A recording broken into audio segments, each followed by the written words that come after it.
শুভ্র মাথার আঘাতে সামনের দিকে ঝুঁকে যায়। এক হাত দিয়ে রোদকে নিজের বুকের সাথে জড়িয়ে ধরে, অন্য হাত দিয়ে গান বের করে। পিছনে না দেখেই দক্ষ হাতে বন্দুক চালায়। রোদ বন্দুকের শব্দে শুভ্র চিৎকার করে সেন্সিলেন্স হয়ে যায়। শুভ্রের বন্দুকের শব্দ রবিন ও বডিগার্ডগুলো আশেপাশ থেকে সবাইকে ঘিরে ফেলে। শুভ্র রোদকে পাজা কোলে করে নিয়ে জঙ্গল থেকে বের হতে নিয়ে রবিনের দিকে পিছন ফিরে তাকিয়ে বলে, শুভ্র, রবিন একটা যেন পালাতে না পারে। সবগুলোকে খাতির যত্ন করতে গোডাউন নিয়ে যা, আমি আসছি। রবিন শুভ্রের কথায় সম্মতি জানায়। শুভ্র রোদকে কোলে নিয়ে জঙ্গল থেকে বের হতে হতে প্রায় ফজর হয়ে আসছে। রোদের অবস্থা নাজেহাল, বাম পায়ের কাঁচা নখ উঠে গেছে, কপাল পেটে রক্ত শুকিয়ে আছে। রোদকে এমন অবস্থায় দেখে শুভ্রের বুকের ভেতর মোচড় দিয়ে উঠে। আজ যদি সঠিক সময় সে না আসতো তাহলে তার এই ছোট্ট ফুলটাকে ওই জানোয়ারগুলো। শুভ্র বাকি কথাগুলো আর বলতে পারে না। রোদকে আরও নিজের সাথে আগড়ে ধরে। যাই হয়ে যাক, আজকের পর থেকে তার ছোট্ট ফুলের গায়ে কোনো আঁচ লাগতে দিবে না। 7 দিন পর, আজ প্রায় 1 সপ্তাহ হয়ে গেছে রোদ শুভ্রের কাছে আসে। সেদিন রাতে শুভ্র ডক্টর দেখিয়ে রাঙামাটি থেকে ঢাকায় এসে পড়ে। আরাফ চৌধুরী অয়ন শুভ্র রোদকে রাঙামাটি পায়নি। শুভ্র রোদকে নিয়ে একা নিজের ফ্ল্যাটে আসে। হেনা বেগমকে কল করে জানিয়েছে রোদ তার কাছে আছে আর সুস্থ আছে, কিন্তু হেনা বেগম রোদকে প্রথমে দেখার জন্য কান্নাকাটি করলে শুভ্রের কথার কাছে ধমে যান, কারণ শুভ্র নিজেই বলেছে রোদ পুরোপুরি সুস্থ হলে চৌধুরী বাড়ি নিয়ে আসবে। সেদিন সকালে রুহি, নীলা, হেনা বেগম, রোমান, নিলয় সবাই রাঙামাটি থেকে ঢাকায় আসেন। আরাফ চৌধুরী অয়নও আসেন। রোদ এই 7 দিন অনেকটা ভয় আর আতঙ্কে ছিল। কোনোভাবেই নিজের সাথে ঘটে যাওয়া ঘটনা বলতে পারছিল না। এমনকি শুভ্র কাছে আসলেও ভয়ে এক জায়গায় গুটিয়ে থাকত। এখন আগের থেকে অনেকটাই স্বাভাবিক রোদ। শুভ্র আজকে রোদকে চৌধুরী বাড়ি নিয়ে যাবে। রোদ গোলাপি রঙের একটা 3 পিস পরা, মাথায় ওড়না 2.5 পেজের মতো করে দেওয়া। শুভ্র গায়ে কালো শার্ট, কালো প্যান্ট। রোদ এতক্ষণ বাসায় বাহিরে দাঁড়িয়েছিল। শুভ্রকে গাড়ির দিকে আসতে দেখে চোখ বড় বড় করে তাকিয়ে থাকে। শুভ্র যে রোদের কাছে এসে গেছে, রোদের তা খেয়াল নেই। শুভ্র গলা খাকিয়ে দিয়ে রোদের দিকে তাকিয়ে মুচকি হেসে বলে, শুভ্র, ওফ বউ, এইভাবেই তাকিয়েও না, আমার লজ্জা লাগে গো। শুভ্রের এমন কথায় রোদ মুখ ভেঙিয়ে চোখ ফিরিয়ে নেয়। অন্যদিকে শুভ্র রোদকে এমন করতে দেখে আবার হাসে। রোদকে কোনো কিছু বলতে না দিয়ে কোলে করে গাড়িতে উঠে ড্রাইভিং সিটে বসে পড়ে। রোদ চোখ বড় বড় করে শুভ্রের দিকে তাকিয়ে বলে, রোদ, এ কী করছেন? এইভাবে কোলে নিয়ে গাড়ি চালালে তো অ্যাক্সিডেন্ট হয়ে যাবে, প্লিজ ছাড়ুন। শুভ্র রোদকে আরও শক্ত করে নিজের সাথে চেপে ধরে বলে, শুভ্র, না, চুপচাপ এখনও বসে থাকো। রোদ ছোটাছুটি করতে থাকে। তারপর বলে, রোদ, আমাকে কোলে নিয়ে গাড়ি চালাতে সমস্যা হবে আপনার, ছাড়ুন প্লিজ। শুভ্র, এই 400 গ্রামকে নিয়ে গাড়ি ড্রাইভ করতে আমার কোনো সমস্যা হবে না। রোদ আবার কিছু বলতে নিবে, তখনই শুভ্র বলে ওঠে, শুভ্র, আমার কোলের উপর বসে এইভাবে নড়াচড়া করে আমাকে উস্কানি দিও না বউ, তা না হলে কিন্তু এইখানে বসর হবে, রুম পর্যন্ত কিন্তু আবার যাওয়া হবে না। শুভ্রের এমন কথায় রোদ সাথে সাথে চুপ হয়ে যায়। শুভ্র রোদের দিকে তাকিয়ে মুচকি হেসে গাড়ি স্টার্ট দেয়। 1 ঘন্টা পর গাড়ি এসে থামে চৌধুরী বাড়ির সামনে। গাড়ি থামতেই রোদ গাড়ি থেকে নামার জন্য শুভ্রের কোলে থেকে নামতে নেয়। এমন সময় শুভ্র বলে, শুভ্র, স্টপ রোদ। রোদ সাথে সাথে থেমে যায়। শুভ্র রোদকে কোলে নিয়ে সেই অবস্থায় গাড়ি থেকে বের হয়। রোদ অবাক হয়ে তাকিয়ে আছে শুভ্রের দিকে। সে তো এখনো সুস্থ, তাহলে এইভাবে কোলে করে নিয়ে যাওয়ার কি দরকার? রোদের ভাবনার মাঝেই শুভ্র বাড়ির দরজার সামনে দাঁড়ায়। কলিং বাজায়। কলিং বেলের শব্দে রোদের ভাবনায় ছেদ ঘটে। বাড়ির কাজের মেয়ে দরজা খুলে। রোদ শুভ্রকে একসাথে দেখে দৌড়ে যায় হেনা বেগমের কাছে। শুভ্র সিঁড়ি দিয়ে পা বাড়ায় নিজের রুমে। রোদকে শুয়ে দিয়ে রোদের মাথায় হাত বুলিয়ে বলে, শুভ্র এখানে চুপচাপ শুয়ে থাকবে, রুম থেকে একদম বের হওয়ার দরকার নেই, সব কিছু রুমের মধ্যে পেয়ে যাবে। কথা শেষ করে আর দাঁড়ায় না শুভ্র। রুম থেকে বের হতে নিলে দেখে হেনা বেগম আর রুহি দাঁড়ানো। শুভ্র হেনা বেগম রুহিকে উদ্দেশ্য করে বলে ওঠে, শুভ্র দাদি রোদের খেয়াল রেখো, আর রুম থেকে যেন বের না হয়। কথাগুলো বলে শুভ্র রুম থেকে বেরিয়ে যায় নিজের কাজে। রুহি হেনা বেগম রোদ জড়িয়ে ধরে কাঁদতে থাকে। কতদিন হয়ে গেছে নাতনিকে দেখে না। শুভ্র কোথায় নিয়ে রেখেছিল সেটাও হেনা বেগম বা অন্য কেউ জানতো না। হেনা বেগম রোদের সাথে কথা বলে, রুম থেকে চলে যায় রোদের জন্য খাবার আনতে। হেনা বেগম যেতেই রুহি রোদের দু হাত ধরে কান্না ভেজা কণ্ঠে বলে উঠে, রুহি আমায় মাফ করে দিস রোদ, আমি তোর খেয়াল রাখতে পারিনি, আমার জন্য তুই এত বড় বিপদে পড়েছিস। রোদ রুহিকে এক হাত দিয়ে জড়িয়ে ধরে রুহিকে বলে, রোদ আরে নিজের দোষ দেওয়া বাদ দে, তোর এখানে কোনো ভুল নেই, আর বিপদ তো আর বলে আসে না। এখন আমি তো সুস্থ আছি, আলহামদুলিল্লাহ, এটাই আল্লাহর কাছে হাজার হাজার শুকরিয়া। রোদের কথায় শান্ত হয় রুহি।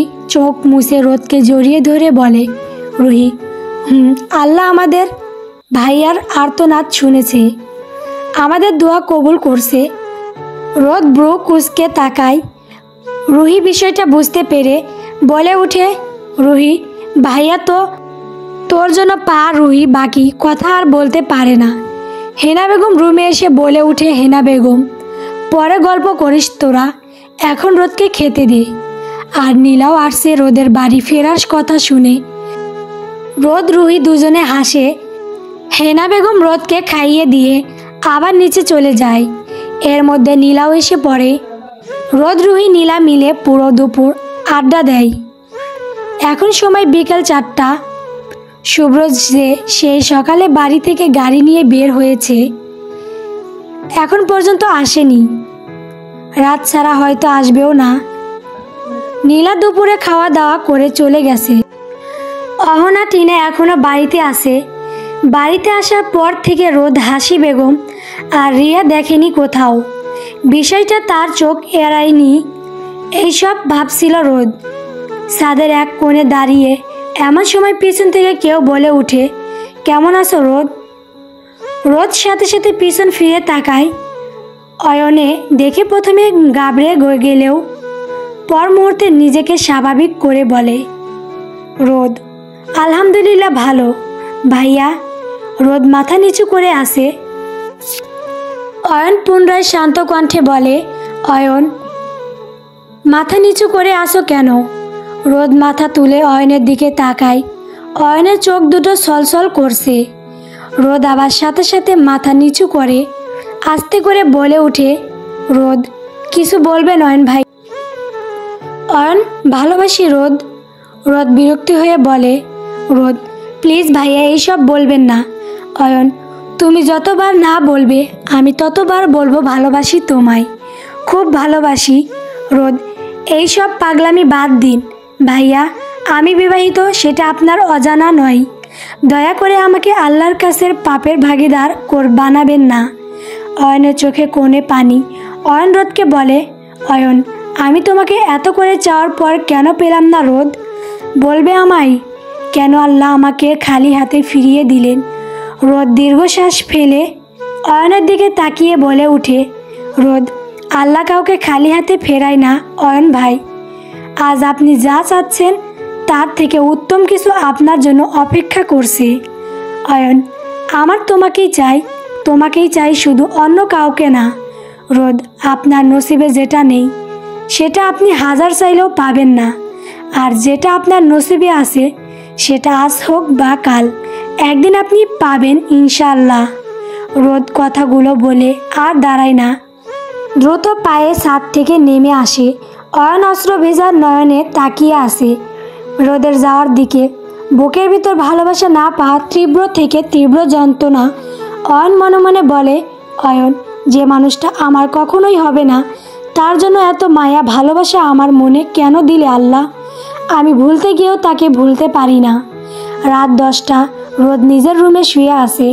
চোখে ঘুম ঘুম ভাব। সেই যে ছাদ থেকে এসে নিজের রুমে এসেছে, তারপর আর রুম থেকে বের হয়নি। হেনা বেগম নিজে এসে খাবার দিয়ে গেছে। রুহিও কয়েকবার এসে দেখে গেছে। রোদের সাথে অনেকক্ষণ ছিল, তারপর নিজের রুমে চলে গেছে। রোদ এখন আগের থেকে অনেকটা সুস্থ। সে হয়তো ভেবেছিল আর হয়তো বেঁচে ফিরতে পারবে না, কিন্তু আল্লাহ তার সম্মান রক্ষা করছেন। এইসব ভাবতে ভাবতে রোদ ঘুমিয়ে পড়ে। রাত প্রায় 12টা। চারদিকে নিস্তবতা, গা ঝিমঝিম করা পরিবেশ। অন্ধকারে গায়ে রক্ত লেগে আসে, মনে হচ্ছে তাজা রক্ত।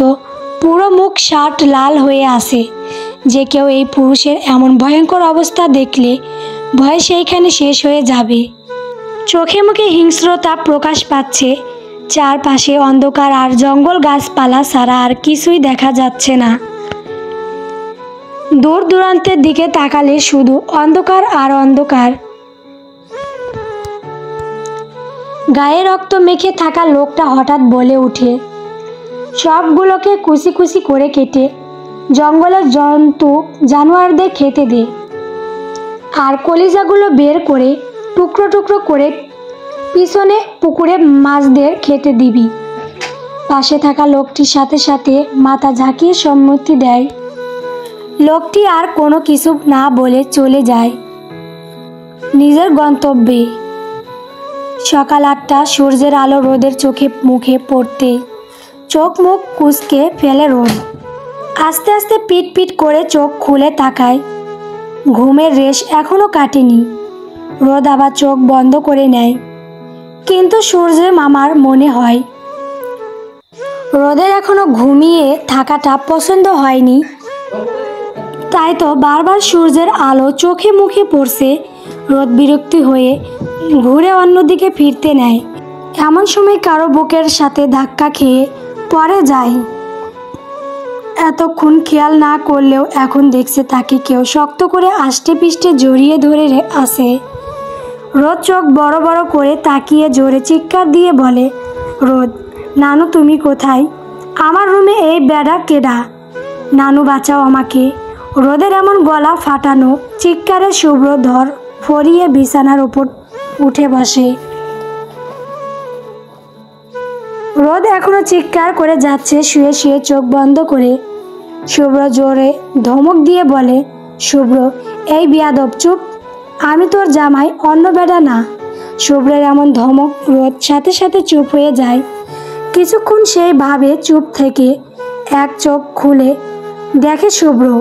শুভ্রকে দেখে মনে মনে বলে, রোদ, আরে এটা তো আমার জামাই, অন্য বেড়া তো না। ঘুমের মধ্যে কাকে না কাকে ভাবছিলাম। যাই হোক, কিন্তু আমি তো দরজা বন্ধ করে শুয়েছিলাম, তাহলে এই লোক কি করে এখানে আসলো? আচ্ছা, এইটা জিন বা ভূত নয় তো? রোদ সব ভাবছিল মনে মনে। এমন সময় শুভ্রের দিকে চোখ পড়ে। এতক্ষণ শুভ্রের দিকে ভালো করে খেয়াল করেনি, কেমন করে যেন তাকিয়ে আসে রোদের দিকে। রোদ মনে মনে দোয়া পড়ে উঠে বসে। শুভ্র এখনও তাকিয়ে আছে রোদের দিকে। রোদও তাকিয়ে আছে শুভ্রের দিকে। রোদ ভাবছে এই লোক এত গভীর দৃষ্টিতে কি এমন দেখছে। রোদের এখনও ঘুমের রেশ কাটেনি। রোদ একটা হাত বাড়িয়ে শুভ্র গালে আঙ্গুল দিয়ে গুঁতো দিয়ে কাঁপা কাঁপা কণ্ঠে বলে উঠে, রোদ, এই ভূত জিন নাকি ভূত? হ্যাঁ বলতো, আমার জামাই রূপ নিয়ে আমাকে বোকা বানাতে এসেছিস? শুভ্র চুপচাপ রোদের দিকে তাকিয়ে তার কাণ্ডগুলো দেখছে। রোদ এখনো ঘুমের জন্য টলছে। রোদ আবার শুভ্রের আরেক গালে হাত দিয়ে গাল টেনে বলে ওঠে, রোদ, বুঝতে পারছি তুই খুব ভালো জিন, আমার জামাইয়ের মতো পচা না। আচ্ছা, সত্যি কি তুই ভালো জিন? শুভ্র আস্তে করে বলে ওঠে। শুভ্র, আমি ভালো জিন। রোদ খুশিতে গদগদ হয়ে শুভ্রের গাল টেনে বলে, রোদ, সত্যি? শুভ্র, রোদ এখনও ঘুমের জন্য টলছে। শুভ্র মজার ছলে রোদ বলে, শুভ্র তোমার স্বামী পচা কেন? রোদ আস্তে করে টলতে টলতে বলে, রোদ আর বলিস না, জিন ভাই শালা আস্ত একটা খাচ্চর, খালি মারে, কথায় কথায় থাপ্পড় মারবে। আমার গালটা সে নিজের সরকারি গাল বানিয়েছে, যখন ইচ্ছে খালি মারবে। অন্যের জামাইরা তাদের বউদের কত সুন্দর আদর সোহাগ করে, আর আমার জামাই খালি মারে। এই তুমি আবার বলে দিও না ওই খচ্চর বেড়াকে, বুঝছো? শুভ্র রেগে গিয়ে দাঁতে দাঁত চেপে বলে, শুভ্র না, আমি বলবো না। এখন বলো তোমার জামাই তোমার সাথে আর কি কি করে? রোদ খুবই খারাপ, বুঝছো? আমার মনে হয় বেড়ার সিস্টেম সমস্যা। শুভ্র রাগী চোখে তাকায় রোদের দিকে, তারপর বলে, শুভ্র তোমার কেন মনে হচ্ছে সিস্টেম খারাপ? রোদ আরে সব দিক দিয়ে মনে হচ্ছে।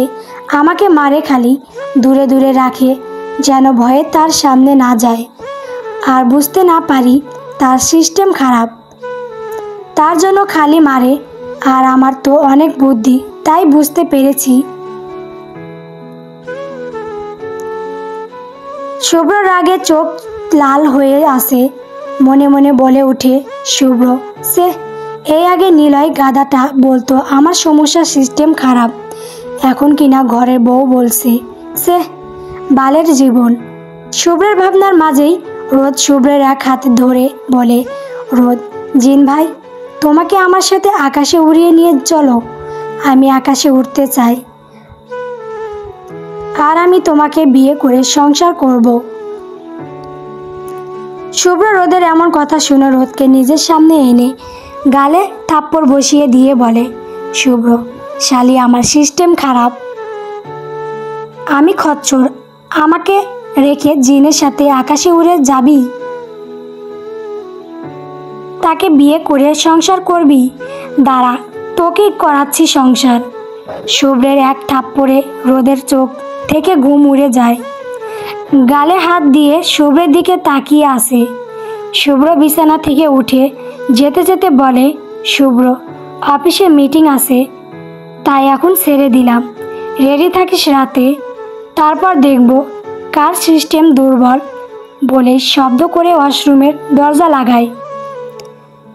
রোদ ভ্যাবলার মতো তাকিয়ে আসে ওয়াশরুমের দরজার দিকে, ভালো মতন খেয়াল করতে দেখে সে শুভ্রের রুমে।